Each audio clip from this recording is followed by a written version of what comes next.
Let's go! I was checking out the scouting report, and I don't see nothing but bums. You and your whole entire world know that I am the one. You and your squad ain't got nothing for me. Hey. Your organization is looking stressed. What? And now that you haters is running from me, I know that you see that I'm highly blessed. Here we go. Here we go. Here we go. Here we go. Yeah, we live with your boy Coach G. Yeah, we live with your boy my team. You and your squad ain't got nothing for me. Your organization is looking stressed. And now that you haters is running. Episode 19, here we go. Welcome into another episode of The Rewind, brought to you by Global Sports Entertainment 3. Thank you for all love and support you guys give us. We need all the love and help and support that we can get on this journey. Before we get into tonight's episode, I do want to do some house cleaning before I bring my co-host on. I want to give a special congratulations to my best friend and brother, Mr. Anthony, who is a diehard Tottenham fan. We've been best friends since the 6th grade of middle school, I believe, or summer school, one of the two. And he's never saw his team win a trophy besides the MLS Audi Cup, which was like a few summers ago, but that cup is irrelevant. Right now, Tottenham beat Manchester United 1-0. Of course, I'm a diehard Manchester United fan, and I made it my mission to come on tonight's episode to give him and his lovely team their flowers because, Tottenham's been a team that's been trashed for the last 20 years. They haven't won a trophy in the last 50 years. Their trophy case is dusty and dirt, but the winner, of course, was them 1-0. They advanced to qualify for the Champions League next year, and just the videos and the reaction from Anthony was just priceless. Yes, his Tottenham Hotspur beat my United tonight, but if it's going to be a person that I'm truly happy for to see his team finally win a trophy, even though it's not a Champions League trophy, it's not a Premier League trophy, it's Europa League. So congratulations, want to give credit where credit is due. But if you haven't, please make sure you like and subscribe to our YouTube channel at the Rewind_GSC3. The road to 200 subscribers. It's a long grind. It's a long game. Shout out to our producer, Chris, with all the insights and help to get us where we need to go on our YouTube journey. We will at some point be giving you some more updates in regards to it, giveaways, etc. Merch will actually be on the way. Spring is here. Summer's around the corner. I did advertise one of our merchandise a few episodes ago, I should say. So be on the lookout for that. We appreciate the love and support. We do this thing for you. It's a grind. But before I bring on our other two guests, I'll bring on my co-host, the man that pisses me off each and every week, the guy I cannot stand and who does not know any other wardrobe to pick in his closet with 100 shirts, but the Chicago Bears for whatever reason. I just can't figure it out. And yes, I am wearing the New York Mets hoodie because we are playing the Boston Red Sox tonight. Shout out to the New York Mets. We did lose yesterday to Tony's Red Sox team. Tony was on a few weeks ago with our man, Matt Stone. But our co-host, our guy, 25 years of coaching, both football and basketball, 4-time state champion, over 400 career wins as a co-head coach. He is also in the Nork Hall of Fame, and he is on fire with his hot takes, which you will be able to see later on tonight's episode. But let's bring him in, our guy who's on the screen with Chicago Bears apparel, as always, BG Brian Garvin. Episode 19. Pop, what's good? How you doing? What's good? Hey, you sit here and you say that you can't stand me every week. I can't stand your ass every day. It's just what it is. You know what I'm saying? So but I tell you what, I appreciate being here every week. It's giving me, I do. I do. You know what I mean? Because it gives me a chance to let off some damn steam, especially when I got a friend of mine, Swift Birch, who's passing away probably tonight or tomorrow morning. That's some tough stuff to deal with. And we had those little moments before with one of my other basketball players. But this is a Temple University teammate. And, my prayers go out to him and the family on his transition and his journey. And it's, I'm not going to even take it there tonight. I just want to keep all the spirits and stuff up. I just may cry with you. No. I got some stuff I need to let out too. Just saying. Well, let it out the good way, not the bad way. It's just what it is. But it is. I look forward to the day, especially the hot take. Hot take is going to be an interesting one, maybe a little longer than before. Maybe it depends on which way I want to go and how I want to take it. But it's just what it is. So let's just get to it. I'm excited about it, and I'm excited about our guests. Wait for those guys to come on, and let's make it do what it do. Can you do me a favor for next week? Can you find? No, I'm not changing my damn shirt. You find another shirt for next week? I'm not changing my shirt. You can't say that I'm not loyal. I'm a loyal Bears, Bulls, Hawks. I don't care what it is. It could be shit Chicago. I'm shot till I die. Just what it is. Just to let you know. I've been on the East Coast for 30-something years. Yeah, I can claim the East Coast, New York. I get the accent now from the East Coast.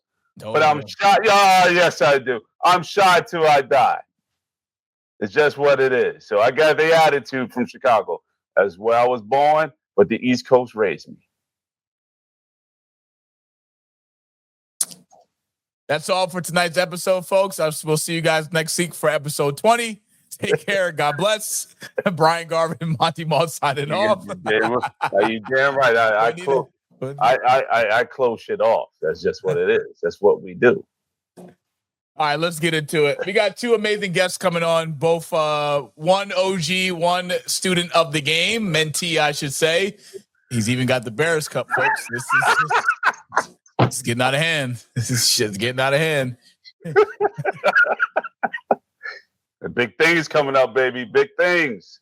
Big things. It's just what it is. It's big things. I'm feeling it. I'm feeling it this year. Feeling it.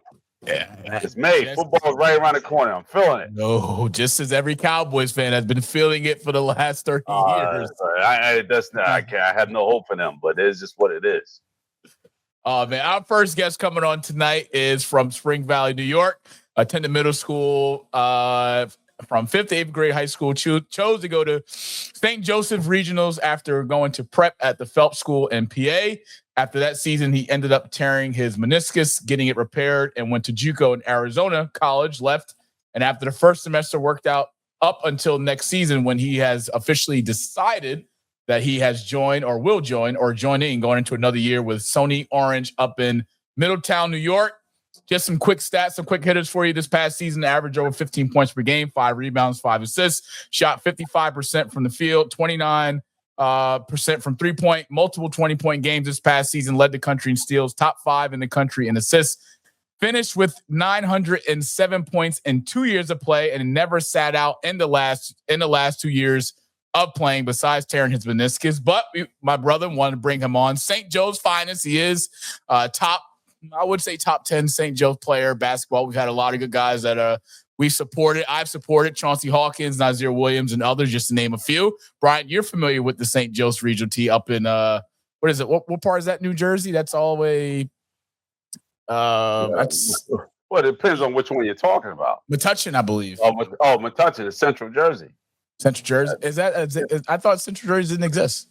Well, yeah, of course it does. It's Central Jersey. It's like in the I think I want to say Somerset County. We'll let him elaborate on it. Welcome into a first episode, his first appearance on the Rewind, the great Danny Lanes. Danny, what's good, brother? Long overdue to get you on. Appreciate you taking the time. I see you have a Brooklyn Nets shirt on. That is I'm not a fan. Oh, that's like the shirt. That's a good man. Very good man. Good man, because your sweepstakes of getting Cooper flagged have shipped and sailed away if you're a Nets fan. So, but what's good, brother? Welcome in. How you doing? Good to see you. What's good in the hood? None, just chilling. Appreciate you guys for having me on, but I want to just clear the air.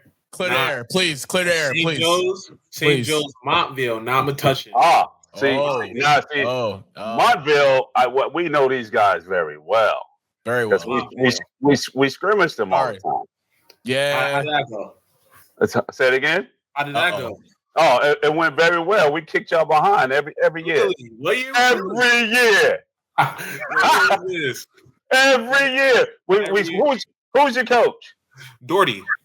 Right. So we kicked y'all, but every year. It was good scrimmages, though. Yeah, good scrimmages. The year I was there, though. You ain't do that the year I was there. What year was this?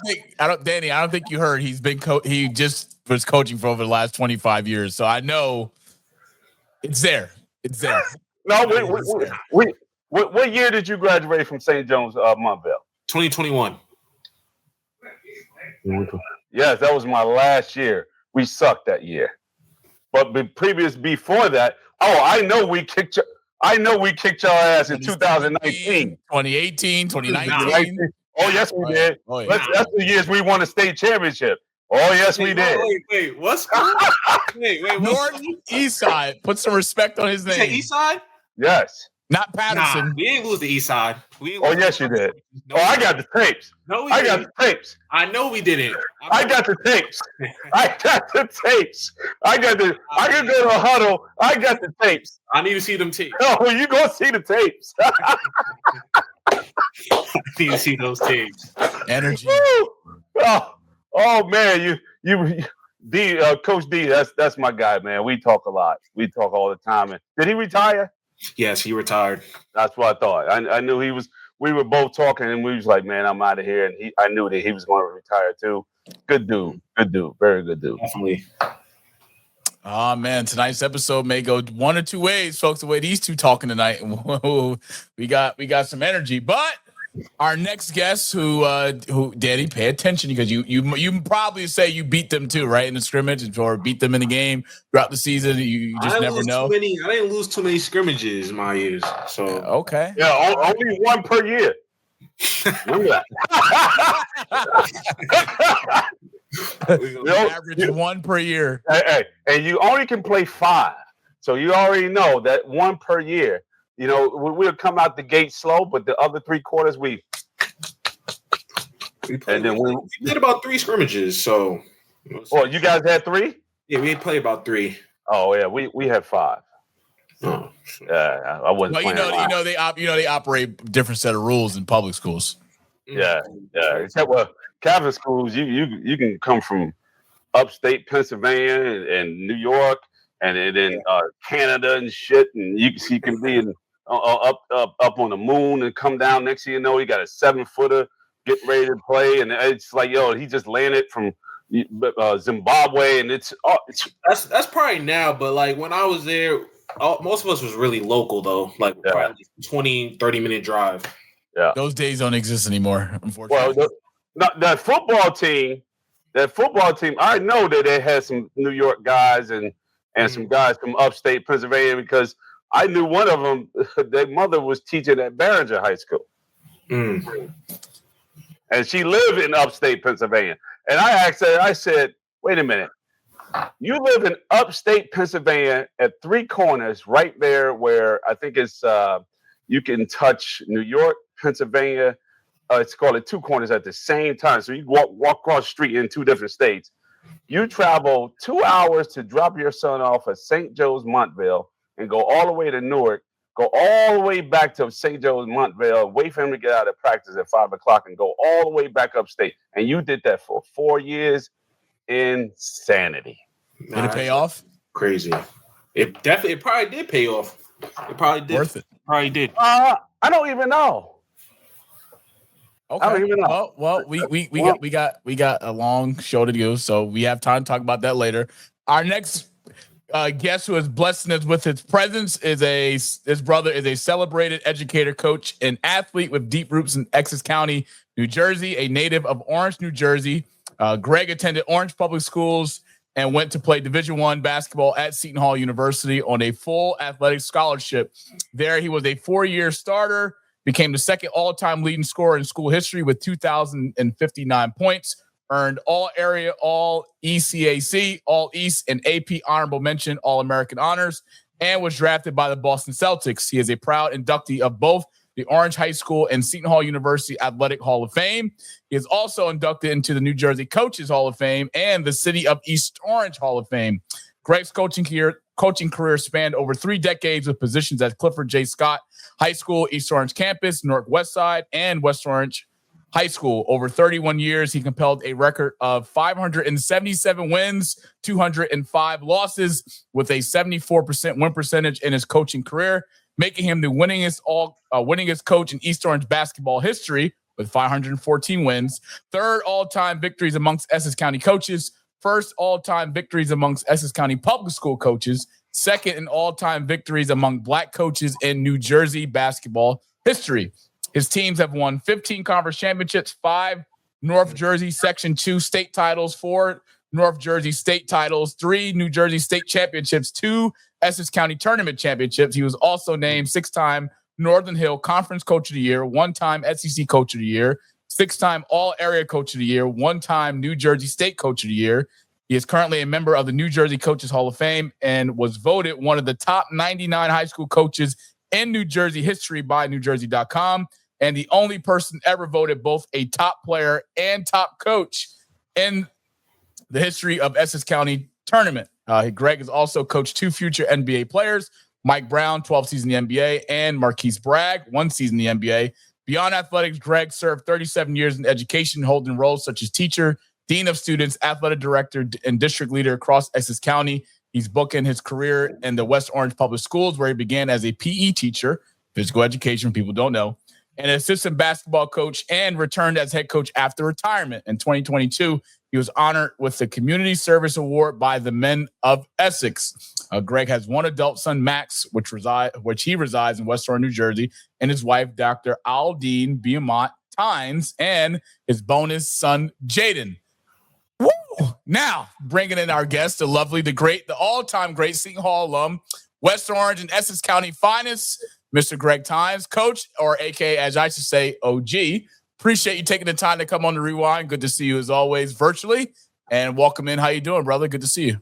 Oh, I'm doing great, and I appreciate you having me on. Hey, go ahead. Hey, Greg, is that a Seton Hall throwback behind you? Actually, that's my jersey my senior year. Oh, is that right? Yeah, that was my senior year. We had this, I don't know, funny kind of jersey with stars on one side and stars around one of the legs. You know, we had a different uniform every year. So, yeah, this is my senior year. You know, they give it to you in a little plaque or whatever.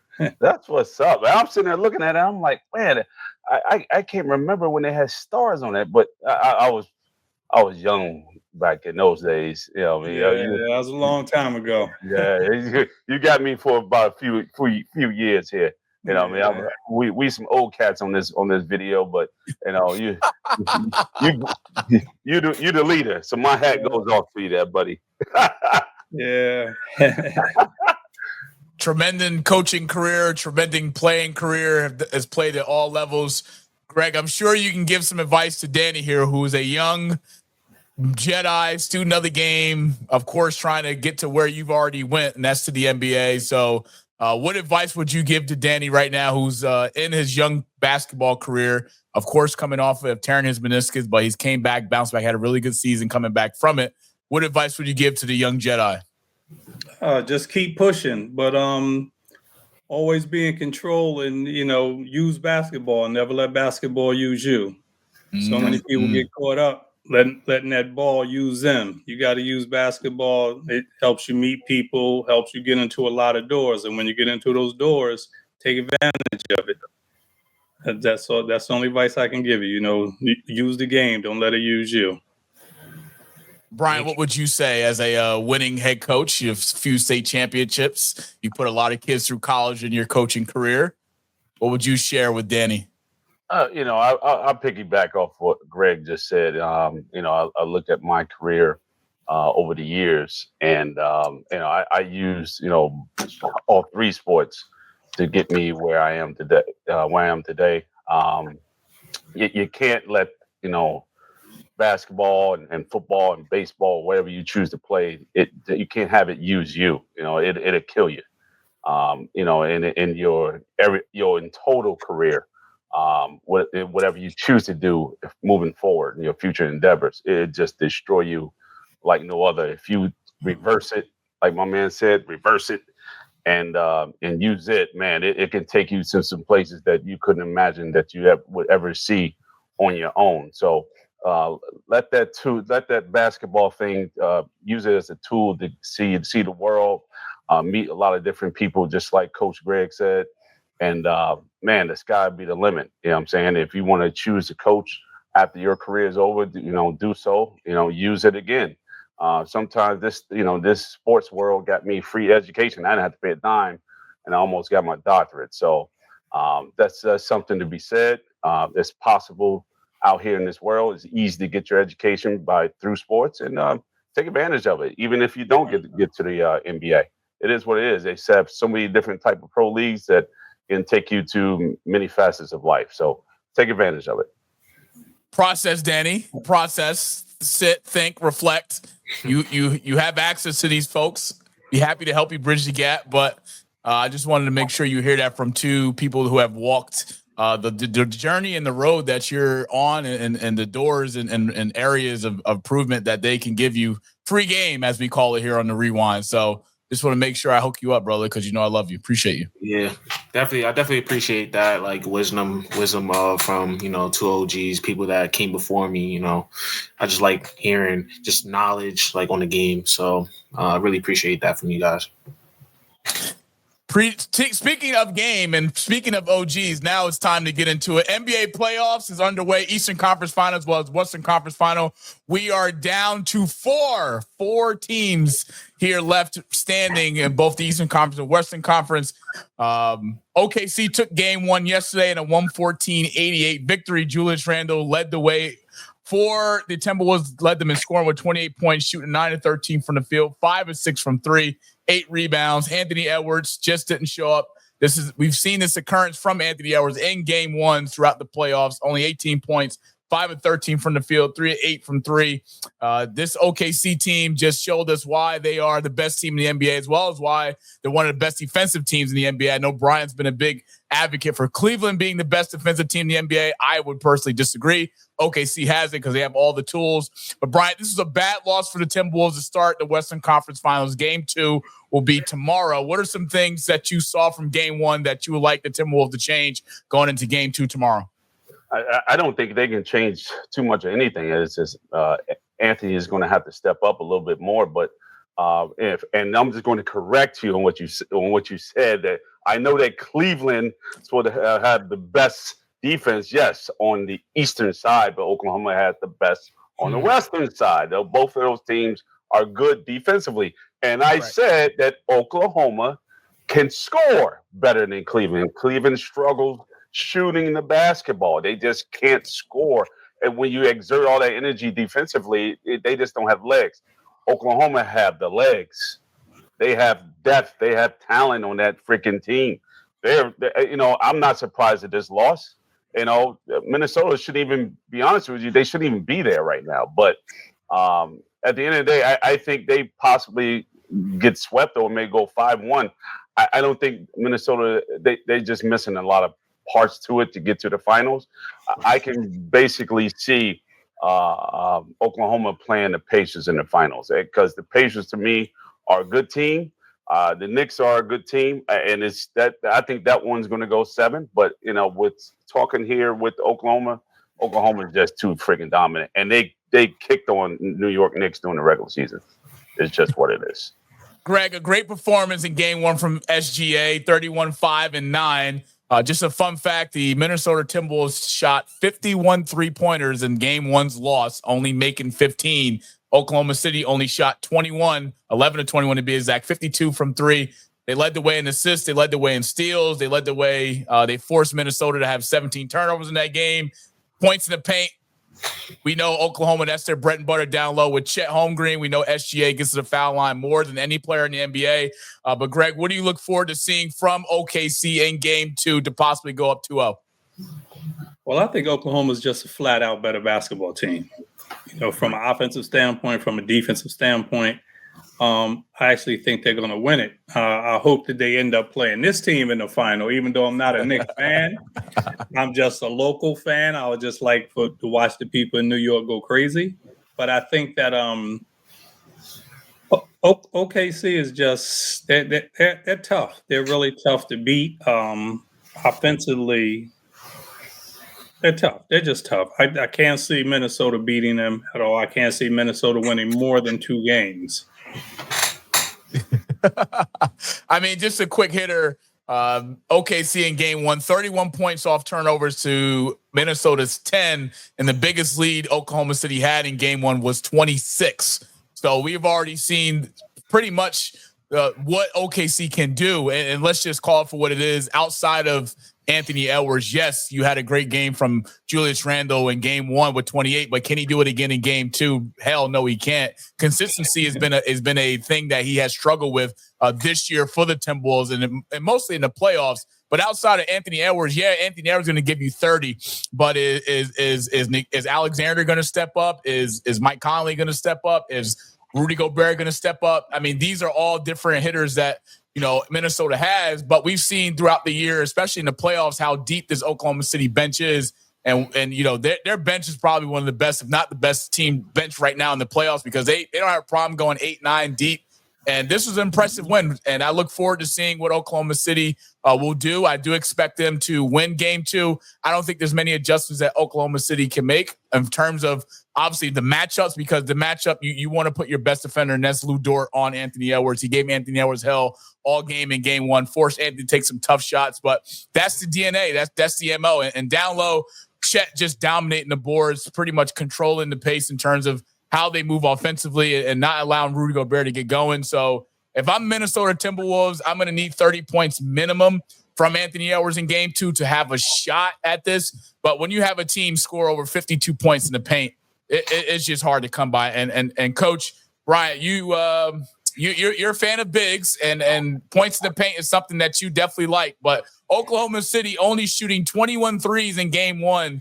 Is that something that impressed you with what we've seen in terms of three-pointers throughout the playoffs? It's not hard. The math is math.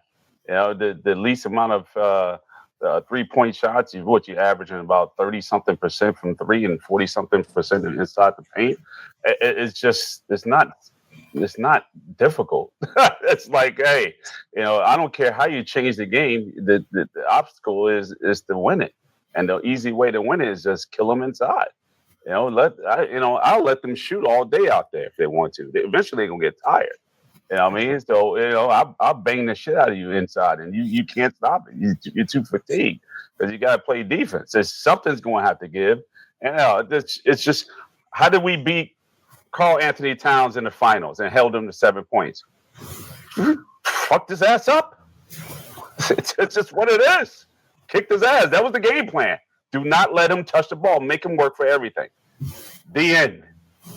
And it works. So, these guys out here chucking up 60, 73s.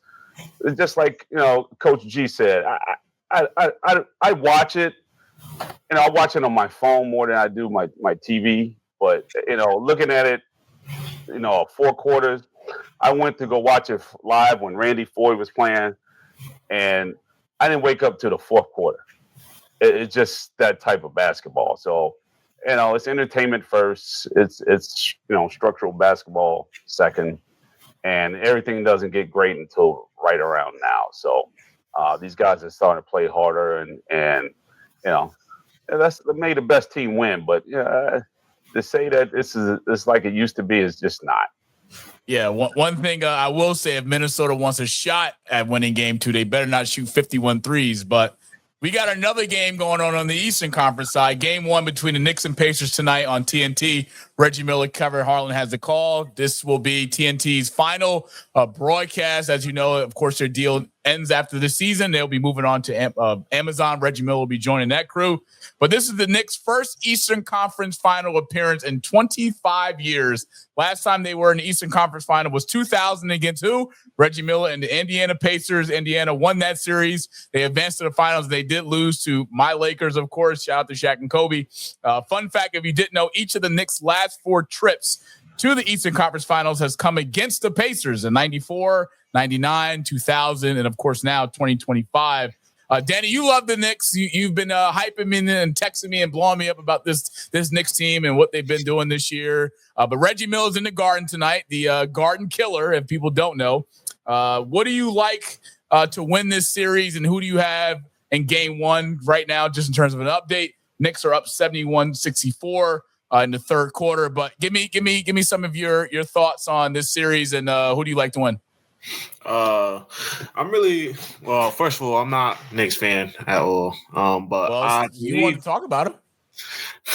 I believe they have a chance though, but I feel like Indiana's too. They're a little too deep, just a little deeper than the Knicks. I feel like the Knicks, like Tibbs, he be running his players into the ground, like 5, 6, 7 if he's lucky. If foul trouble, if anything. But I don't know. I feel like Indiana just has the better team overall. Tall lineup. They got Turner. They have Siakam. They have Toppin. I mean, that's just a hard lineup, especially if they're shooting. What were they shooting last playoffs? The last series. I think they shot like from 3. They shot over 40% from 3. They dominated Cleveland, sending them home after Bryant and myself were really on the Cleveland train to make the Eastern Conference Finals. But they had some injuries, of course, with Evan Mobley and Darius Garland. So we've been bamboozled. We've been robbed. But yet here we are. So, Greg, you love the Knicks. You've been a supporter for them, of course, being in Jersey and being a New Jersey native. Who do you have to win this series? And do you think the Knicks have what it takes, or I should say Tibbs and the Knicks have what it takes to beat this Indiana Pacers team and advance to the NBA Finals? Well, let me clear that up. I don't love the Knicks. You like them? I don't love the Knicks. Do you like them? I want them to do well since they reached this far. So I guess you could say maybe I jumped on a bandwagon. I just want them to do well. I don't know if they're better in Indiana because I haven't seen enough NBA games. But I do like the Knicks. One thing I do like about the Knicks is that they play hard. And I like the guy Robinson, which nobody talks about him. But he's a guy you need on your team. He goes for every rebound. He try to block every shot. Like, I just like him. I think every team needs a guy like that. Mm-hmm. But whether they're man for man on paper better than Indiana, no, I don't think so. Do they play harder? Though, yeah, I think they play very hard. I think they can't. Tibbs won't have you playing the other way. I don't know how much energy they'll have at the end of games.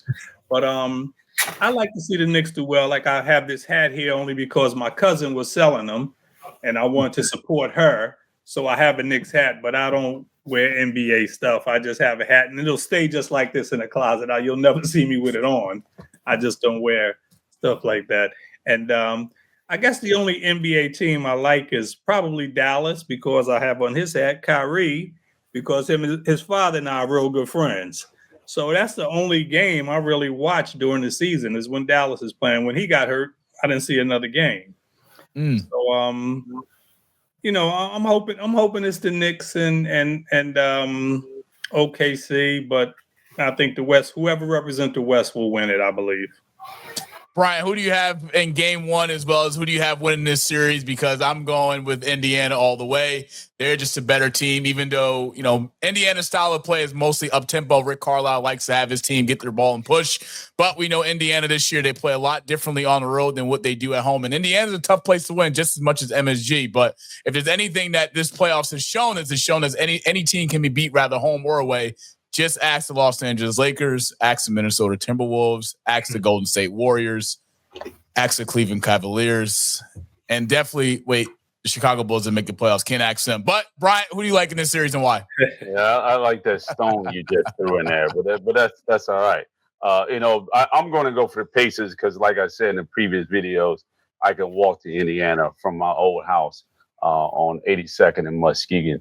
It's not that far. But I think Pacers is the better team on paper. It just depends on which Indiana team shows up. And I got Indiana in 7 games. I think it's going to be long, drawn out. I think the Knicks is going to get fatigued in there, probably like around game 2 or 3. And especially if these games are played back-to-back, I don't think they can sustain anymore after that point on, because this year's they got a lot more rest than they did last year. Last year, they were beaten up to like a bat. Like, it was really, really bad. OKC is just, they got their feet up. Those guys are just rocking. So I don't see anybody beating them at all. I got OKC to win it all. I got Indiana to be in the finals in 7. Let's see what happens. Let's see what happens indeed. Danny, who do you have in this series and who do you think wins the Western Conference? Let's get into predictions. with both sides. So, Greg, I'll start with you. Then Danny, you can follow up after. Who do you have coming out of the West, and who do you have coming out of the East to meet in the finals? I know you're saying OKC and the Knicks. Are you sticking with that? Yeah, I'm going to stick with it. I mean, definitely OKC, I think, but I'm hoping that just so the people in New York would love it, if New York gets there, because I'm sticking with it. I'm sticking with it. All right, Danny, who you got in the East and who you got coming out of the West? I want to say the Timberwolves, but I know it ain't gonna happen though. I'm a big Anthony Edwards fan. I am too. I am too. Me as well. I just don't see it. Especially the way they're shooting. I don't know. They gotta have a better game plan, honestly. Can't be settling for too many threes. But the Knicks live and die by the 3 ball, that we can say. But if I'm being realistic though, I'm gonna say OKC though, coming out the West, and then Indiana coming out the East. All right, there you go. You got it. We got it. I'm sticking with my gut here. I'm going Indiana, and I'm going with OKC. Regardless of what happens in the OKC series, Minnesota, I feel, just don't have enough pieces offensively to kind of help toe that line with Anthony Edwards. OKC just can hit you in multiple different ways, and defensively, they give you hell and they beat you down. We saw that in the third quarter and the fourth quarter as they pulled away yesterday with the win. And Indiana, this will be a tough series. It's not going to be a cakewalk. These two teams know each other very well. They've both teams had success against each other in the regular season. But Siakam, for me, is the difference maker here for Indiana, as well as Miles Turner. Those two bigs down low, if they can somehow contain Karl-Anthony Towns, because for the Knicks to have a shot at this, Karl-Anthony Towns needs to have a great game and a great series. Does that happen? Who knows? If there's anybody who knows how to stop Karl-Anthony Towns, it is Coach Bryant Garvin. But unfortunately, the Knicks probably won't be asking for your advice because, they think he's a savior. No, that's because Rick Brunson is the coach over there. Assistant coach. Yeah. We won't get into that. Yes, we will. Oh, yes, we will. All right. Rick Bum Brunson. All right, there it is. Coach Greg, I want to tap into your brain because you've been a long time winning coach as well as a long time winning player. But of course, you've seen high school basketball differently today versus how, of course, you coached it. But what is your opinion as well as your perspective on today's high school game? And what are some of the things that you like about today's game and some things that you just wish you want to see change? Well, I think that the thinking the game has gone out the window on a high school level. I think that so many teams on the high school level, a lot of teams on the high school level, they're playing like the NBA. They shoot a lot of threes. Everybody wants to be a 3-point shooter. And sometimes I tell kids that, I used to tell them, just because you can reach from 3 doesn't mean you can shoot from 3. There's a difference because you can reach the basket. Doesn't mean you should be shooting from there. And there's a reason why you're open to shoot from there. So I just think that today's players, they have a lot of young players, they have so much athletic ability, run faster, jump higher, but they just, I think, fall short when it comes to thinking the game. You have some players, it's just, you have some of the great players who could think the game, but there's so many other players that's so marginal that just can't think the game. Whereas back maybe 10, 15 years ago, there was so many point guards around. Now these point guards are very few and in between. There's not many. So I don't know. I think that's the biggest difference I see on a high school level, that guys are trying to just shoot too many threes and they don't think the game. Game is not being thought out well, and that could be part of the coaching. I don't know. Coaching has definitely been questionable. Brian, before I get you in here, I just want to ask him one more question because you've seen you've worked with a lot of players in your coaching career. What would you say now in terms of, because some people kind of mix the two. I don't think there is. I think there's two separate streets that both of these particular things are on, and that's a coach and that is a trainer. Some people try to blend the two. But what's your opinion and the difference in your eyes between a coach and a trainer? Okay, now this is my opinion. Okay, so a trainer, to me, tells you what to do. A coach teaches you what to do. And there's some trainers that are coaches that can do well coaching, but there's a lot of trainers I see, young coaches getting into high school coaching, and they are great trainers, but they can't take 5 people. It's almost like playing checkers and playing chess. Sometimes I think some of the trainers, you're playing checkers, where coaches, if you could coach, you playing chess, you're trying to put 5 people together. Whereas the trainer, you're just teaching a guy moves, individual moves. And I think that's the biggest difference. Are there some young trainers that are good coaches? Yeah, there's a few. But are there a lot of trainers that have become head coaches and are delusional about their coaching ability? Yeah, there's a lot of those that are real delusional about their coaching skills just because they talk the language of basketball, just because they may have played at a college or they may have played pro or something like that.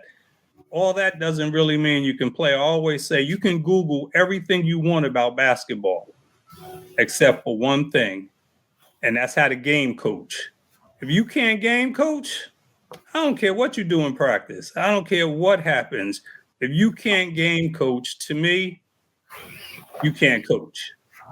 Okay, that's my view on it. You got to be able to game. And I always say game coaching is an art. Everybody can do it.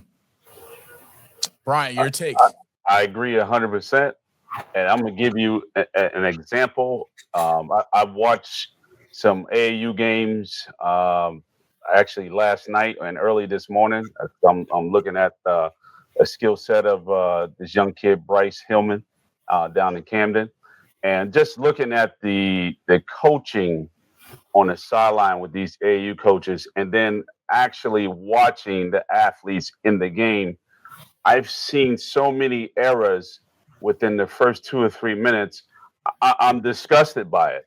And I'm like, these kids are out here trying to earn scholarships and trying to do things to showcase themselves so they can earn those scholarships. But yet there's no correction on the sideline. You just running up and down and doing whatever. And it's the most frustrating thing. This is why I never go, because I'm sitting there looking at it, and I was speaking to Bryce's mother today, and I was saying that, look, he's a great athlete. He's a great shooter, but there's some things that he needs to work on, and it's not his fault.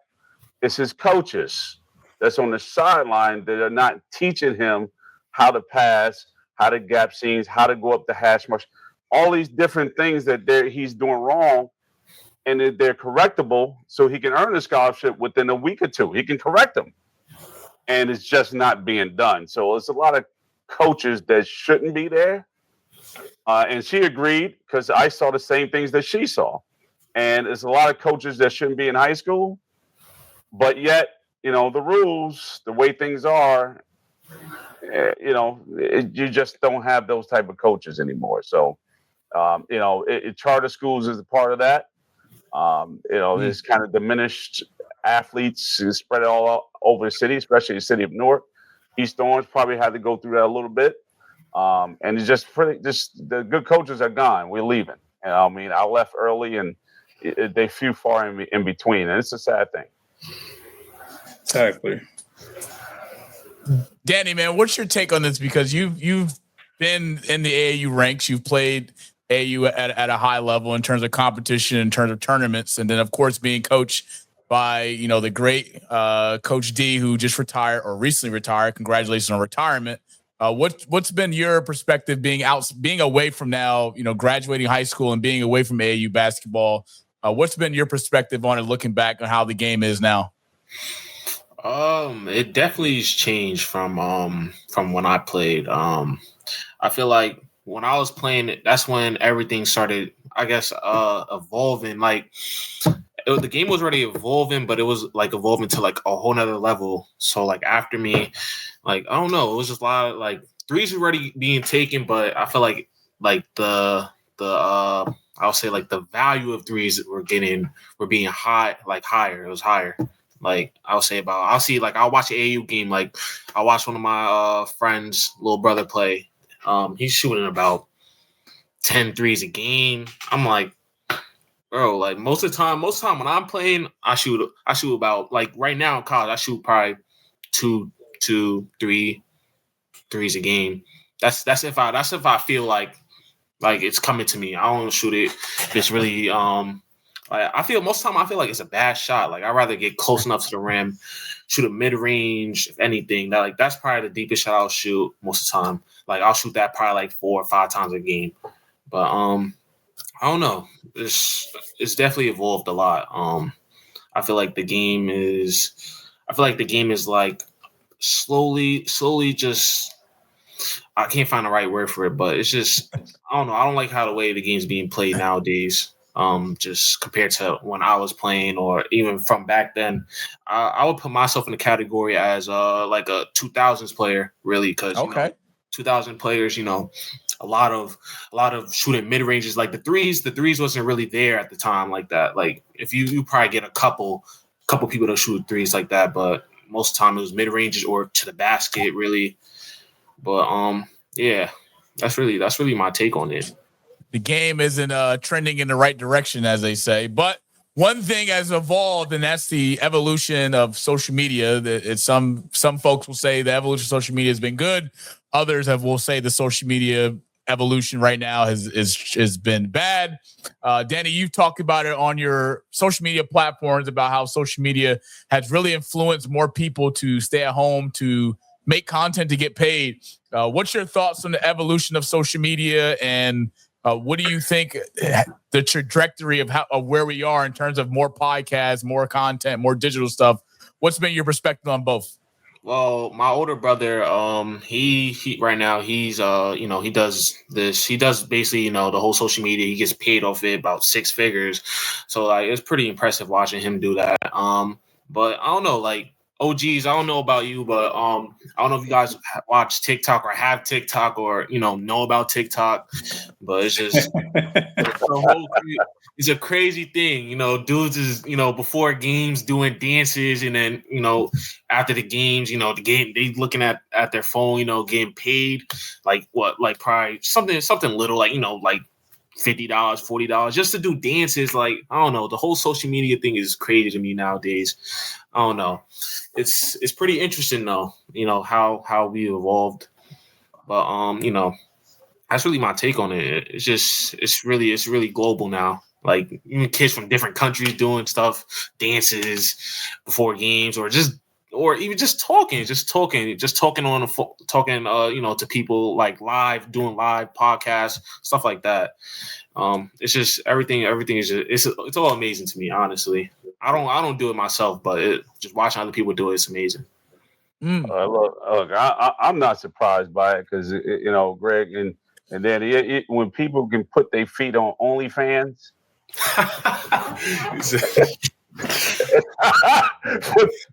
OnlyFans, you put your feet, and then they turn around, put their ass on OnlyFans, and making millions. Yeah, I'm sitting here like it's got me thinking. I'm like, maybe I should wake up one morning and say, let me put my crusty ass feet. No. Somebody's going to buy it. Yeah, someone's definitely going to buy it. Yeah, they're going to buy it. They're going to like that corn on the right side.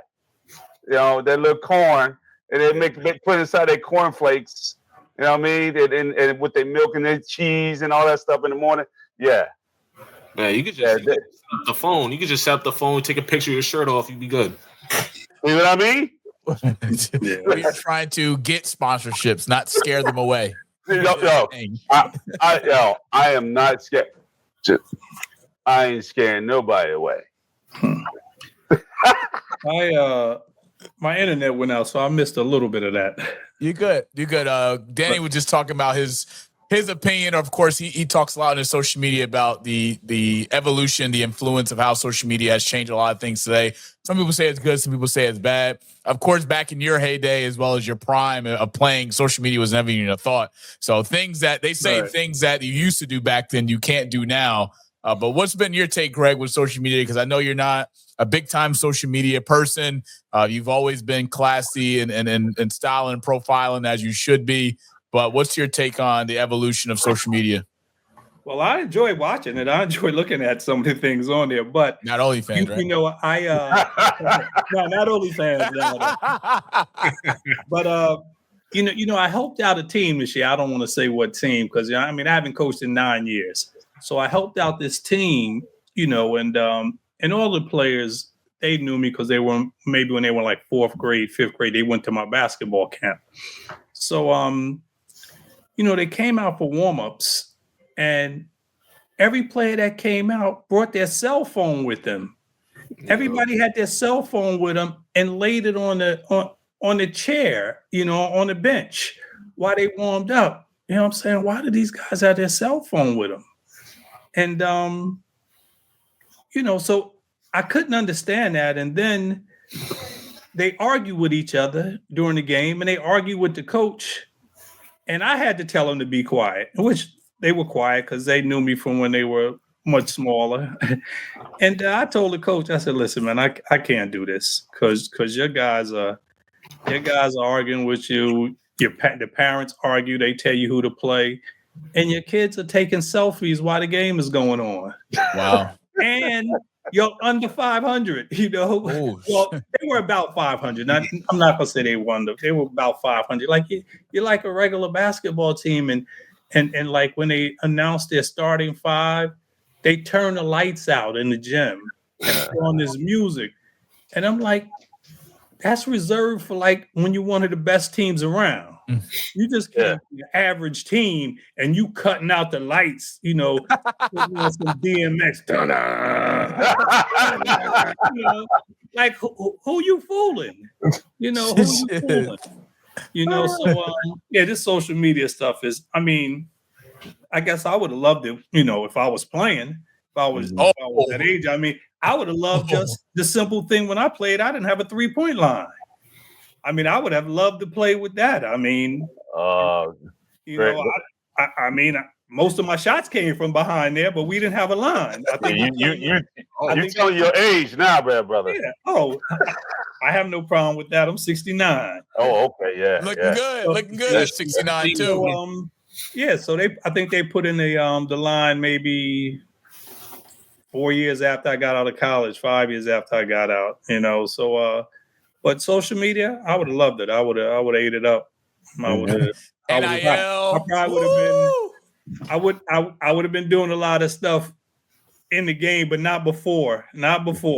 But I definitely would have put on a show for social media. One time on a fast break, I would have done something crazy. There's definitely a lot of pros and cons with it, though. There's definitely a lot of pros and cons with it. Yeah, for sure. Yeah. You know, Greg, I want to change gears a little bit. Go ahead, Danny. Finish your take. Sorry. I was just gonna say, like, you know, Deuce game, you know, people put out their film on Twitter, you know, people getting offers just off, you know, posting on social media. Like someone posts a dunk clip, Deuce getting offers off of that. Like, I don't know. Oh, that's just crazy to me now. Yeah. It's funny you say that because Brian said that literally last week's episode. No, I'm sorry, 2 weeks ago when we had Coach Colicchio on, and he said just how coaches are recruiting on Twitter. I'm sorry, X, recruiting off of Instagram. It's like coaches don't even, you know, they don't even go by, what do you call it, Brian? What kind of reports? The historical reports? Yeah, it's not like it used to be where you have to actually go see a player and just see what he can do. You can go off of a 10-minute clip on X, and then the next thing you know, the kid got a full ride. I'm like, yeah. I'm like, is there something wrong? Like you're really just looking at him for 10 damn minutes on it. I'm like, look, go see the kid. You know, because guess what? He's actually could be a little bit smaller than what you think if you go see him live just once. And then you can gauge him better on social media and on clips and all that stuff. But you got to actually see a kid first. See his size, see his speed, see his weight, see what he can do, his pros, his cons. Now you can watch future tape. You don't need to go see him no more because you have all his attributes stuck right in your head. I don't understand how they recruit today. I despise it. I think it's silly. I think it's dumb. I think it's lazy. You know what I mean? I think they should be mandated to go out and see a kid at least once. I know the live periods they do, but they're This is coaches doing live periods. And I'm like, what are we doing here? So all they're doing is hopping from school to school. They're getting paychecks. I ain't mad at them.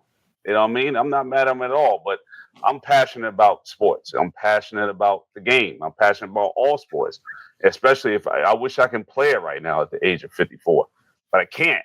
So, it's a disservice. I can still coach it, but I can't play it. Man, take advantage of what you see in front of you. These kids, these young kids, I call them young G's. You guys are phenomenal what you do in this era, and just take it by storm and take advantage of it. First off, Brian, young G's, that term is earned, not given. You can't just throw that out to everybody. That's earned. Young G's.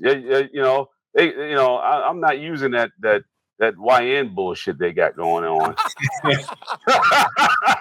Hey, look, they got a category for that now. Yeah, they got a category for it. It's just crazy with how we see things today, especially in terms of like basketball reels and clips. Like these people, editors, and they're showing their craft. They're good at what they do. Shout out to them. But they'll put together this 2-3 minute highlight mixtape. It'll be the best 2-3 minutes you've seen. And then you go see the player in person. It's like shit. He can't even score 10 points. But in these 2-3 minutes, he looked real good.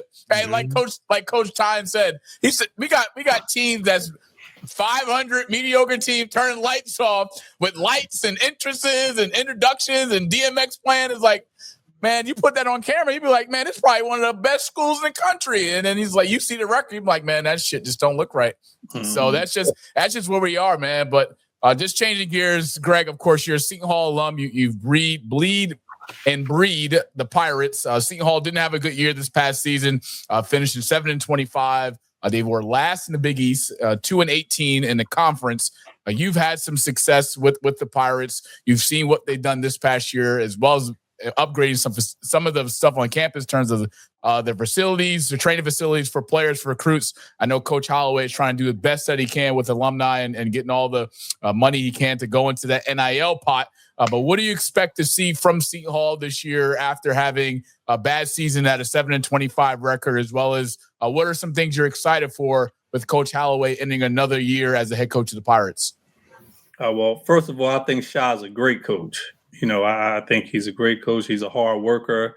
I think the Seton Hall is going to have a little bit more money this year. But, I think this NIL stuff is I'm glad that people are getting paid. I mean, people been getting paid for a long time. When I was in school, people was getting paid, but it was under the table. Now it's on top of the table. Mm-hmm. So now with if a player does well at Seton Hall, then he's just going to leave and go to another school to get more money. That's why they have to put some regulations on his transfers, on the transfer portal, because guys are just leaving to go for a bigger bag. And I talked with Bill Raftery, who's the commentator, who was my college coach. We talk all the time, and we talk about that. And he says to me, like, what if they had that when you was in school? I said, if they had it when I was in school, because I'm from the projects in Orange. I said, whatever Seton Hall would have gave me, I'd have took it, because I'm a kind of loyal guy. So I would have took that bag, because that bag would have been enough for me being a project kid. I wouldn't have been shopping around to go to this place and that place. And sometimes people, and I've said to some of my friends about that, well, Greg, I don't know, you might have left it there to threw this at you. I said, nah, because I grew up poor. So whatever I got thrown at me would have been enough. So I just think they have to do something about that. I think Shah will do well, but he's caught between a rock and a hard place, because if you do well there, then somebody's going to offer you a bigger bag. That's how it keeps going. I think he got in. I know last year they lost 11 players. This year they lost something like 8 players, 9 players from this past year's team. So to keep doing that, it's hard to win, because nobody stays. Yeah, loyalty is not a thing in today's college world. I mean, just looking at Richardson for Seton Hall had a really good year, and then Patino comes in, sweeps him under, and he had a really Richmond. Sorry, Yeah. Richmond had a really good year for Seton Hall. And then Pitino came in and got him. And then he played in a different system, played obviously a different offense. And then he just excelled and got more money from St. John's. And it's like, well, just that quick. You could be with one team in the Big East and fast forward, you could be another team the very next year. But Brian, what's your perspective on this landscape of college basketball with no loyalty? Of course, you're all for players getting paid. But what are some things that really frustrate you with this NIL stuff? Well, it doesn't really frustrate me. You just got to put some rules in place. Like Coach Greg said, that back in the day, if I had a chance to take the money, I'm going to take it, especially with the University of Michigan, because I would have got in this time with these rules today, and would have did well. But I would have stayed at Michigan. That's the difference, because I would use that money to take care of my mom.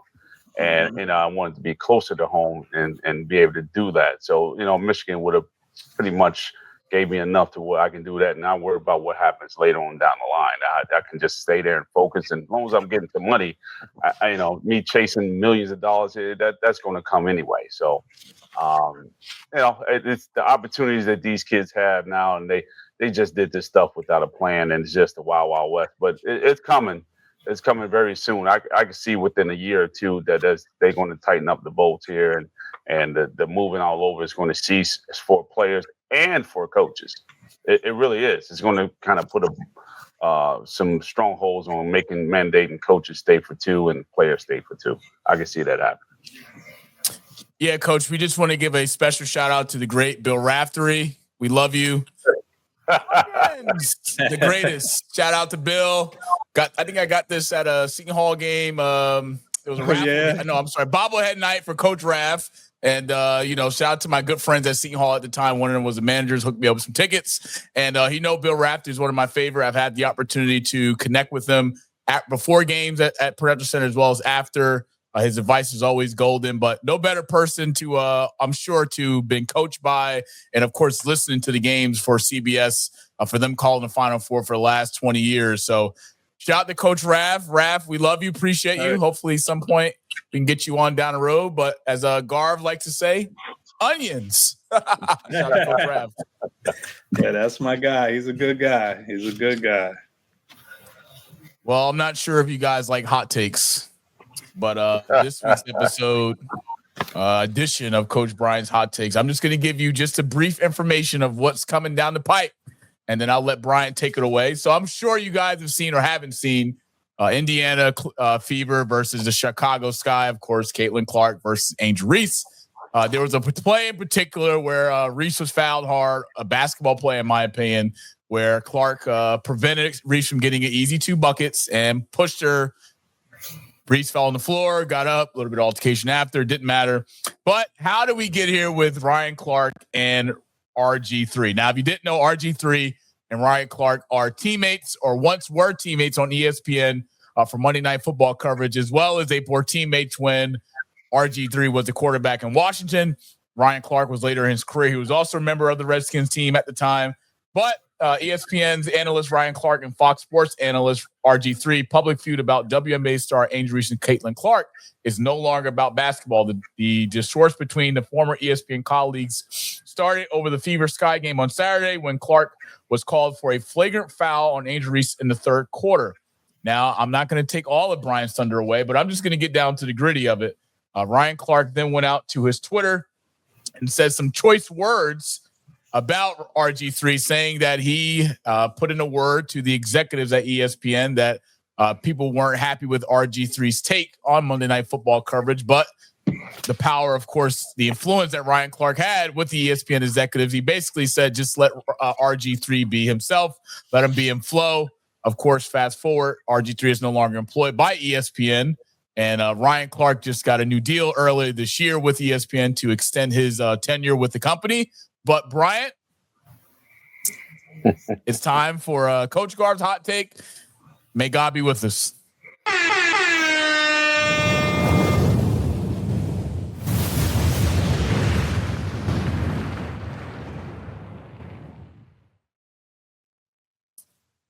Ryan Clark, RG3. Man, Caitlin Clark. This is something that should have never happened. And I'm going to tell you why. That no one has ever discussed this. And Coach Greg, you may agree with this. If the freaking officials make calls the way they're supposed to, none of this bullshit would happen. There was a call that should have been made that wasn't made, and it continued on. Now, I personally believe that this shit is fixed and is made up even before this even happened, and officials are being said now not to make certain calls to create narratives. Because this, to me, is a bunch of bullshit, and it's a bunch of narratives that shouldn't be created by black and white. No, this is about the damn officials not making their calls. And I've been saying this on all levels. Yes, do officials miss calls? Yes, they do. But this here was primarily in front of everybody's face. I made the call soon as I saw it. I said, oh, shit. I said, man, make that call. I thought they was going to make the call. They'd let it continue on, and it just got out of hand. Now it's going from step B to step C. RG3 has a white wife. And now then you have Ryan Clark put on his wife in the back, and she's back there drinking some Kool-Aid. This is some bullshit. I'm like, yo, call it what it is. Officials need to be accountable. You have this young lady sitting up here trying to get in between. If she wouldn't have to get in between, if she make the right call. Make your calls and do your job. It's just that simple. I'm sick of it. I'm tired of it. These two young ladies, are they the best in the league? In my opinion, they're good players, but there are other players that are just as good, maybe even better. And the narrative is always centered around these two because they're trying to increase the level of women's basketball. It's going to happen. Eventually, it's going to get better. It has grown over the past 25, 26 years. Let it be. You keep rocking and rolling this way, we got to stop. Because, we got certain people in office that like this madness. I'm not about it. Let's keep it the way it is. Let's keep it basketball. Let's stop all this nonsense about the narrative of who hates who and all this other nonsense. They don't hate each other. They're competitive. But yet, let's make the right calls. And that's my hot take for the week. I'll chime in first. I think this is a little bit more deeper than the call itself. Angel Reese and Caitlin Clark have had history with each other since they both played in college, even matching up in the Final Four when Angel Reese was with LSU and Caitlin Clark was with Iowa. This is the problem I have with it. And yes, race is forever going to be the conversation with these two. It never can be just a better basketball player. Caitlin Clark, they're both in year 2. Caitlin Clark has had a tremendous offseason. She's shown why she's going to be one of the all-time greats for the Indiana Fever. Regardless of the numbers and the accolades, winning matters. And until, Caitlin Clark brings a championship to the Fever, most of this stuff will just go out the window. But she is in line to have an all-time great WNBA career. That I will say without a shot of a doubt.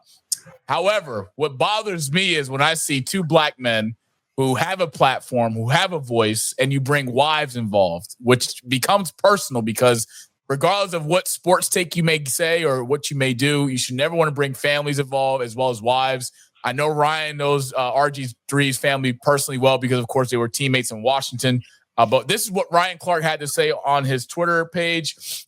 Quote, "The one thing we know about RG3 is he's not having conversations at his home about what black women have to endure in this country, about what young black women and athletes like Angel Reese have had to deal with being on the opposite side of Caitlin Clark's rise and ascension into stardom." Ryan Clark said it in a clip from his podcast. If you're RG3, when's the last time within your household you've had a conversation about what she's dealing with?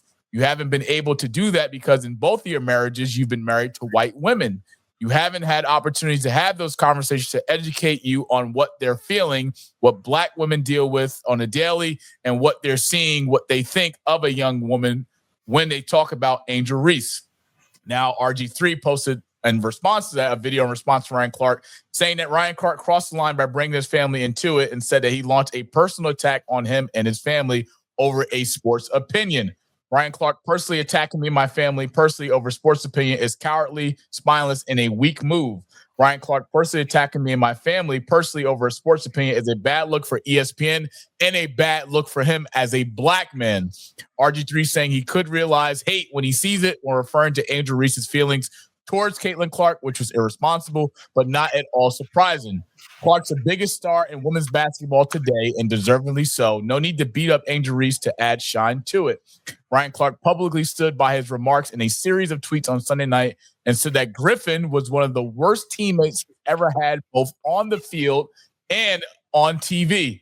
You know what it is with me. I saved your entire season on Monday Night Football, and quote, Clark wrote, I urge the people to let you be you, no matter how corny, how bad a teammate you were, I had your back. And what did you do in return? Invite someone on your show you know I don't fool with to ask questions about me. And then a few weeks later, tell me you're going to change. You're going to challenge one of my takes. You're a phony, one of the worst teammates I've had. You got to do what you got to do. I didn't attack your wife. I spoke on what you do on social media and TV. Like I said, I met your wife. She seemed like a lovely lady that was worth more than the color of her skin. You be good, fellas. That's my issue here. You're making all those analogies from a call. That's personal. That's personal. Correct. That's a personal beef they had years ago, and you bringing it. Yeah, and you're bringing it up over a call that could have been prevented if someone made the call. Well, they didn't make the call. They called a flagrant foul. Both players were in my opinion, it's a basketball play. Right, but hold on. I'm not going to allow you to score a layup. I'm going to foul you. But the first push was never called. Correct. And that's the problem. Right there. Control the game. But these two bozos sitting there got personal beef, and they decide to use basketball, it's not football, basketball, to bring out their bullshit that they have. They could have did that shit on another network on OnlyFans or something. Take it there. Nobody want to hear that bullshit. You know what I mean? Have a kumbaya at a picnic with you and your wives, whether they black, white, green, or purple, and hash that shit out there. But yet, you got women talking, you got men talking. Now you got the black women all up in arms. It's just ridiculous. It's out of control. It's insane. Yeah, some valid points that they had there. But for me, you're ruining my thunder. This is our only safe space that we got as men, and women, to talk about sports. Now you bring in wives in there. She's sitting back there with some Kool-Aid, just sit back there. Yeah, I mean sassy shit. I mean, I don't want to see that. Mm-hmm. Fellas, what's you guys take on it? Because I think, regardless of the basketball side, when we talk about race and when we talk about Angel Reese and Caitlin Clark, these are the next generation of stars in the WNBA. But to bring wives in it, to challenge RG3's blackness in terms of conversations that he's having or not having with his wife being white. What's your guys' take on that? Shouldn't have went that far. Go ahead. That's really it. Just shouldn't have went that far. That's really all. Yeah. Coach Tynes, what's your take on it? Because you've had a successful marriage. Shout out to Mrs. Tynes. But when you see things like this, what's your reaction to it? Yeah, I'm gonna work backwards. So, okay. First of all, I think they both need to probably come see my wife. She's a therapist, so they need some help. I'll say that first and foremost. Dr. Aldine Beaumont, she's a therapist, so she's a psychologist. They need to make an appointment. But I just think that wives and kids, that's like out of bounds. That's out of bounds. I think that was totally wrong. They got some other issues going on.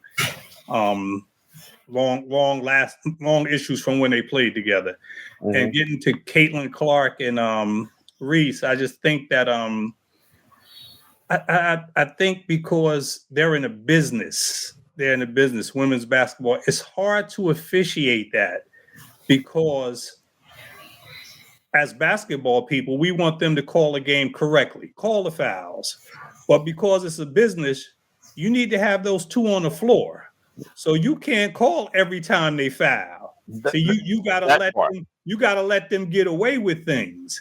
And then once they get away with one thing, they're going to try to get away with more. And they're going to get away with more. And it's a tough situation to be an official in any pro sport, especially in basketball, because you only get 5 fouls, 6 fouls, and certain people got to play on the floor. When I was, and this goes back probably 60 years, one of the guys who taught me how to play ended up being a referee in the NBA. And he called the foul against the great Bill Russell. So this is how long this was.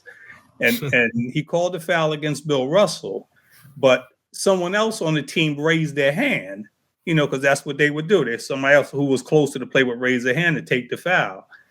And Bill Russell, and he said, no, it was on whatever Bill Russell's number 6. It was on number 6. And long story short was he got blackballed from the league, from the NBA. After being in an NBA like maybe 4 or 5 years, they blackballed him because he wouldn't change the call. Because it would have been Bill Russell's 5th foul. It was sent him to the bench, because they didn't want him to get his 6. Mm-hmm. So, I think the officials have a tough job, and players take advantage of that. When have you seen Michael Jordan foul out? Never. Yeah, I mean, certain guys you can't foul out because they make money. Right, and see, so you that's what it's all about. Right. But those things, you got consequences behind it, right? And look where we are because they should allow the officials to call it the way they see it.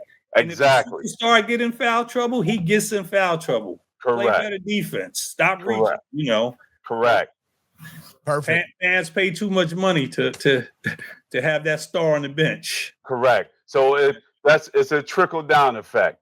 The official was afraid to get blackballed. Now you got this going on. Now you got that going on. And now the narratives are going to continue. So exactly. It is what it is.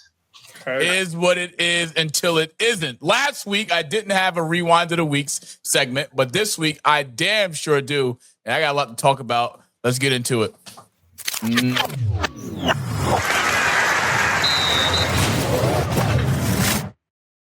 Those goddamn Toronto Maple Leafs, not also did they cost me money on FanDuel and their Game 7 loss, they let me down. I had them, shout out to our producer Chris, who's a diehard Toronto Maple Leaf fan. I don't know why I let him trick me or Maple Leafs hype. Game 6, they won 2-0 on the road against Florida, who has won the Stanley Cup a few years ago. And I'm just like, man, I think this Maple Leafs team can go back home with the momentum. Game 6 went on the road. Game 7 in their house. Fans fucking rocking. The place is going bananas to come out and win Game 7 to move on to the next round in the NHL Stanley Cup playoffs. These sons of bitches lost 6-1 at home. Season's over. I lost my money on FanDuel. Can't get a refund. And Chris has yet to answer me because he the one who gave me some picks to take. He was 2 out of 3, but the third one was the Maple Leafs money line. What the fuck? So that's this week's edition of Rewind of the Week. It is now for the last segment of the day, and that is Floss with Moss. Chris, I love you. Take it away.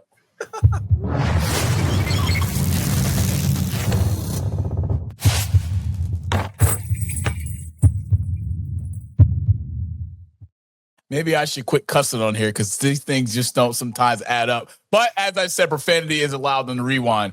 I want to give on this week's edition of Floss with Moss, I am touching on the new announced MVP, SGA, Shai Gil-Alexander. 68 wins this year with the Oklahoma City Thunder, the best record in the NBA. Coach Mike Malone, who's a former head coach of the Denver Nuggets, who I guarantee will have a job before the next season even starts because there's some coach that's getting canned. Cough, cough, maybe Tom Thibodeau.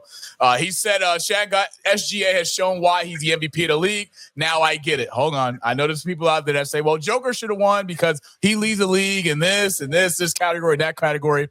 No. I don't really give a shit about it. The MVP goes to the best player 9 times out of 10, depending on your record, the best team, and that's been that.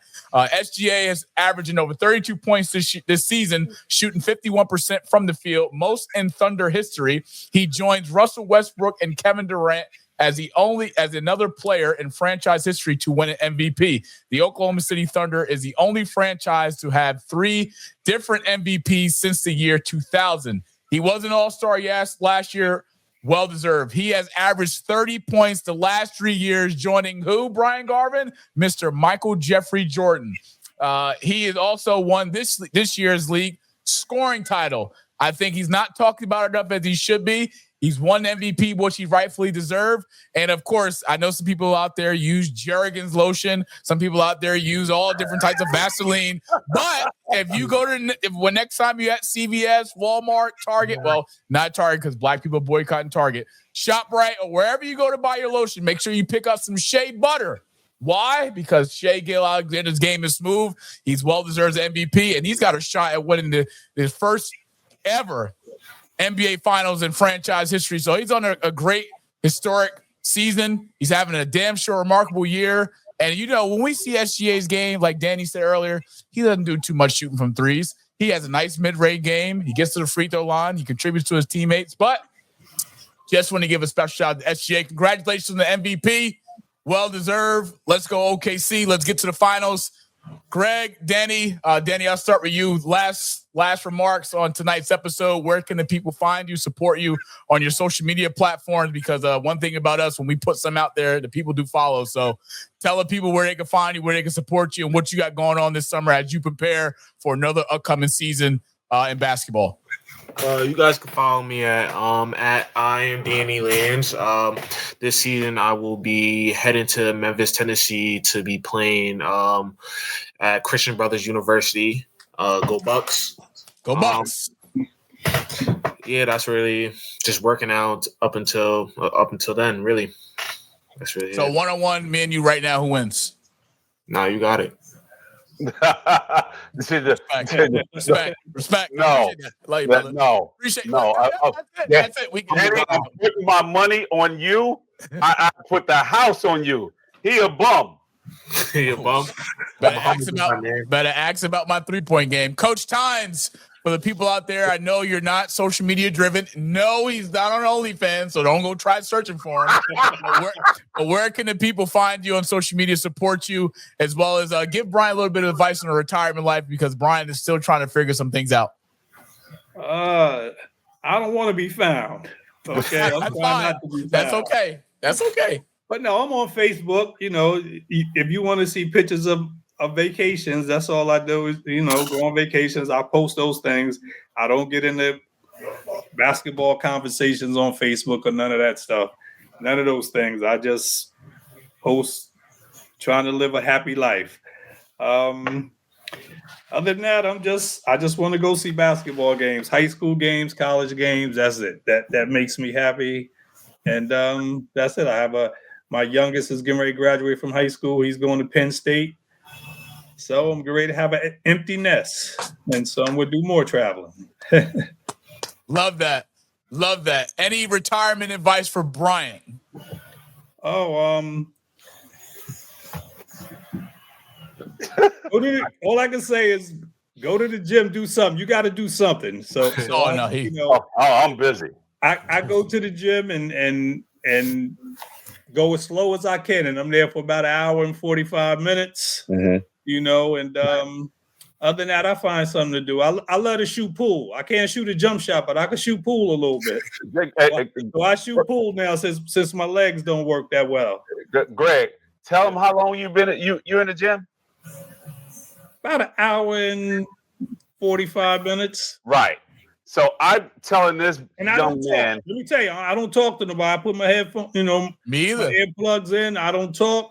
I don't do the sauna, the steam room. I'm in the gym. I'm working out for that hour and 45 minutes. I don't do that. I don't social. I'm not on the treadmill that long either. Maybe 15 minutes at the most. But I'm trying to lift a little bit. Stretch a lot. Things like that. So I'm not there to talk. You think the sauna is a cheat? No, I just never. Only time I've been in the sauna is on vacation. I can't lie. I just want to get in and get out. I just want to get in. Get in and get out. Yeah, get in, do what I got to do, get out. I don't. I used to have a partner guy I grew up with. he's like a social butterfly. He always want to start conversation with people, and we going back and forth on machine. I said, yo, I can't work out with you, man. You want to talk too much. I said, I know more people than you, and I don't talk. I just speak and keep it moving. So, See, Greg, my workouts is about hour 45 minutes, 2 hours. You know what I mean? But during that time, a lot of stretching is involved. It takes me about 30, 40, 45 minutes of stretching. As you get older, everything gets tighter. So, yeah, and they don't understand this yet. Yeah. They will. Oh, yeah. Yeah. They understand as soon as you hit that 50 mark, something happens. And it's just like, you used to stretch for 10 minutes. Now it's 35 minutes. It's just what it is. So I'm in here and I work out every other day. And I work out for 2 hours every other day. I'm in the sauna 10 minutes in and I get in right after so that I can cleanse my pores. It's just, everybody has their own routine, but as long as you're doing it. Yeah. That's it. I appreciate you guys. If you haven't, please subscribe to our YouTube channel at the Rewind_GSC3, as well as follow us on all social media platforms, Facebook, Twitter, X, TikTok, Instagram. I feel like I'm missing a platform. YouTube. Yes, at the Rewind_GSC3. If you haven't, please show love to our people here, Greg and Danny. Thank you to them for coming on tonight. I want to give a special thank you to our producer, the man that holds it down each and every week for us, a proud Toronto Maple Leaf and a miserable Dallas Cowboy fan, Chris, in 1990 Studios, for what they do for the Rewind and GSC3 each and every week. Follow us on Instagram. Thank you to our guests, to Danny, to Coach Greg Tynes, to my co-host, Brian Garvin, Monty Moss signing off. Episode 19 signing off. We'll see you guys next week. Enjoy the NBA playoffs. Go Pacers. Go Thunder. Congrats on Coach Tynes' son graduating, going to Penn State. Congrats on Danny going to Memphis to kick ass in basketball. And congrats to Coach Garvin on being a pain in my ass as a co-host. I love you. Chris, I'm going to call you. I need my money back from FanDuel. Signing off. We love you guys. Let's go! I was checking out the scouting report, and I don't see nothing but bums. You and your whole entire world know that I am the one. You and your squad ain't got nothing for me. Your organization is looking stressed, and now that you haters is running from me, I know that you see that I'm highly blessed. Here we go. Yeah, we live with your boy Coach G. Yeah, we live with your boy Monty. You and your squad ain't got nothing for me. Your organization is looking stressed, and now that you haters is running from me.